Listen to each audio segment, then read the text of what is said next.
Ora, então, para fazer uma curta de animação, a primeira parte será a parte da modelação.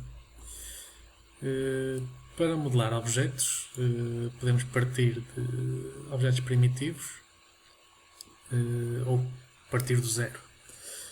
Todos os objetos são constituídos por vértices, por arestas e por faces, que constituem, formam uma superfície que é o que a gente vê do objeto. Para editar um objeto, podemos depois mover esses vértices para formar para ficar com o aspecto que a gente pretende. Podemos editar a partir dos vértices, das arestas, ou mesmo mover as próprias faces. Esta é uma das técnicas que é utilizada, partindo de objetos existentes, indo modelando para o que a gente quer. Outra técnica também mais usada para objetos orgânicos é a parte da escultura, que é o que estamos a ver agora, em que funcionamos com ferramentas de modo a que a nossa malha seja praticamente como barro ou como plasticina e conseguimos trabalhar na nossa malha para alterar grupos de vértices e de faces em simultâneo, não individualmente, e conseguir dar um aspecto mais orgânico às malhas com as ferramentas que temos.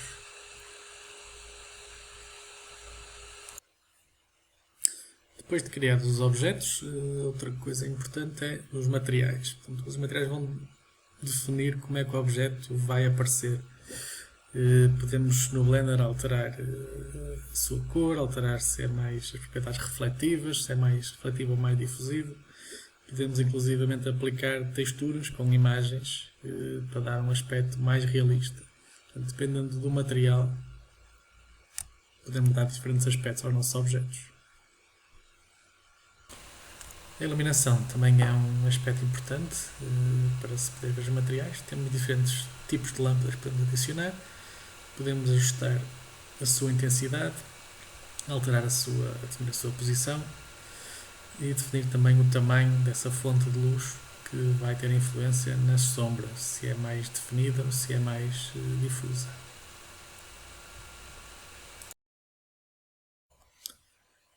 No Blender quase tudo pode ser animado. As propriedades dos objetos quase todas podem ser animadas. Há uma grande versatilidade. Por exemplo, esta bola, se quisermos fazer com que ela pinche nesta base, basta definir, por exemplo, 3 posições. A posição inicial, esta posição intermédia, avançando no tempo, e depois para um frame mais à frente, definir uma terceira posição.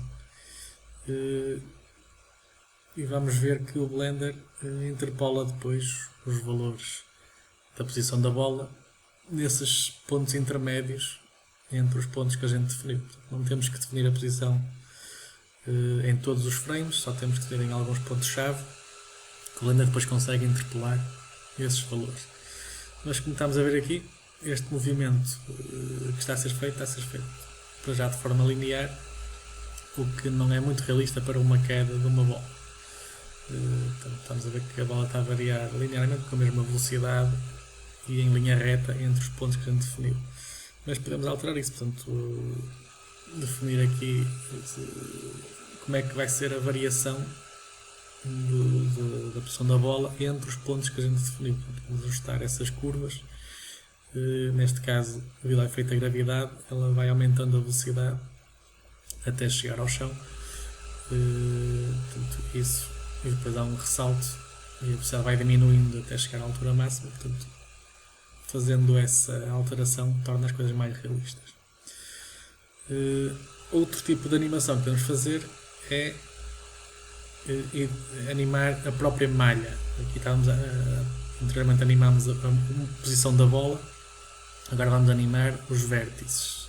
Vamos mover a própria malha. Portanto, se abrimos aqui, temos uma versão base da nossa malha. Agora vou criar aqui uma versão com uma espécie de uma boca aberta. E depois é fácil alterar entre essas duas posições. Portanto, eu só defini duas posições da malha, mas conseguimos agora interpolar entre essas duas posições, portanto, criando o tal movimento, neste caso seria de abertura e fecho de uma boca, por exemplo. Uma terceira versão, ou uma terceira possibilidade de animação, é usar uma espécie de esqueletos em que cada osso vai ser responsável por mover um determinado grupo de vértices. Isso é muito usado, neste exemplo, uma espécie de um esqueleto para uma personagem, em que depois cada um desses ossos vai mover determinados vértices. Portanto, este tipo de animação é usado em pessoas, em animais e em algumas máquinas, portanto, e permite fazer movimentos realistas e movermos uma série de vértices através de um só objeto. Também nestes casos, basta-nos definir algumas posições-chave e o Blender interpola depois entre essas posições e podemos sempre fazer um ajuste fino depois na curva dessas interpolações.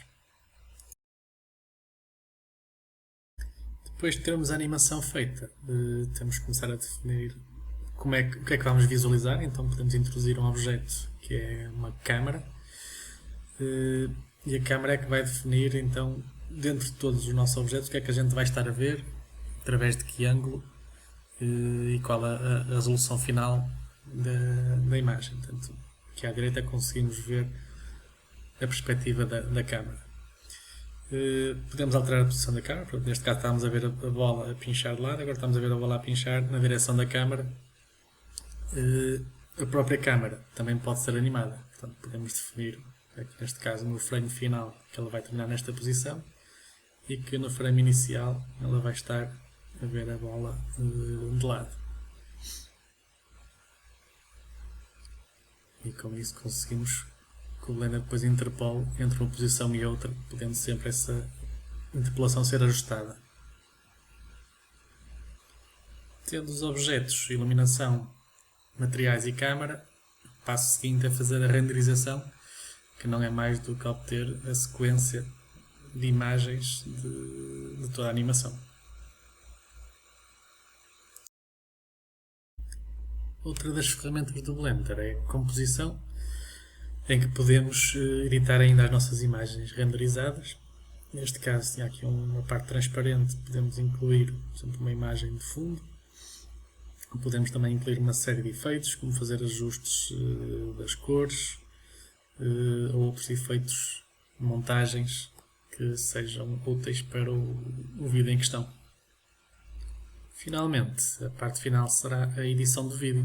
Depois de termos a sequência das nossas imagens, vamos fazer a montagem de todo o filme, com as várias cenas, em que podemos ainda fazer algum corte e cola, introduzir ainda aqui alguns efeitos de transição.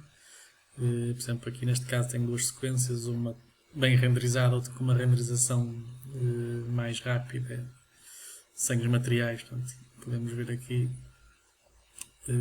fazer uma transição, portanto, um efeito de transição entre uma e outra. Ou podemos, por exemplo, como vamos ver a seguir,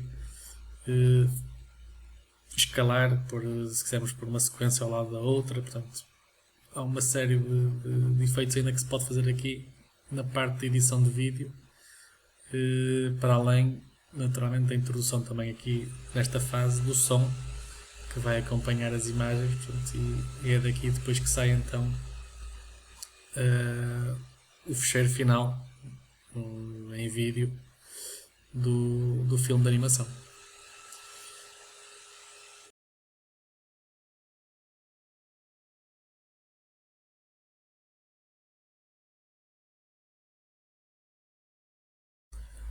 Espero que tenham gostado, ficado a perceber mais ou menos como é que a Pixar faz os filmes de animação que nós tanto gostamos. Ficam a saber que tem aqui o Blender como uma ferramenta open source e gratuita, onde vocês também podem fazer. Basta só puxar pela imaginação.